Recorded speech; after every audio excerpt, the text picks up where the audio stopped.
আসসালামু আলাইকুম ওয়া রাহমাতুল্লাহি ওয়া বারাকাতু। প্রিয় দেশ বিদেশের ভাই ও বন্ধুরা, কেমন আছেন? দোয়া করে ভালো থাকেন, সুস্থ থাকেন। মনে হচ্ছে বন্যা আবারও হইতে পারে। বন্যা যেন না হয়, আল্লাহর কাছে দোয়া করবেন, কারণ বন্যা হইলে অনেক কষ্ট।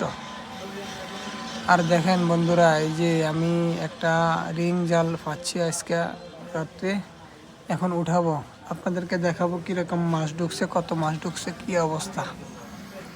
তো আসলে এখান দিয়ে তো পাথর, সামান্য একটু জায়গার ভিতরে পাতলে এমন মাছ আসে না। তারপরে দেখা যাক কতটুকু হয়েছে, কি পাওয়া যায়। রিজিকে যা আছে তাই হবে।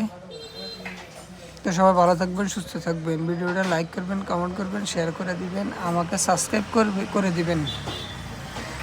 সাবস্ক্রাইব করে আমার পাশে থাকবেন, দোয়া করবেন আমার জন্য, আমি যেন আমার নিয়ত অনুযায়ী কাজ করতে পারি, মানুষের উপকার করতে পারি। আমার ইউটিউবে আশাই হচ্ছে আমি যেন গরিব অসহায়দেরকে সহায়তা করতে পারি, এমনকি রাস্তাঘাটে যত পাগল আছে তাদেরকে যেন একটু হেল্প করতে পারে কোনো না কোনোভাবে। তাই আপনারা আমাকে হেল্প করবেন লাইক, কমেন্ট, শেয়ারের মাধ্যমে, সাবস্ক্রাইবের মাধ্যমে। আমি আপনাদের কাছে আর কিছুই চাই না। দোয়া করবেন আমার জন্য। আমি আবু বকর সিদ্দিক, আল্লাহর গোলাম, আপনাদের বন্ধু। এই যে দেখেন মাছ নিয়ে আসতেছি, মোটামুটি আলহামদুলিল্লাহ ভালোই পাইছি।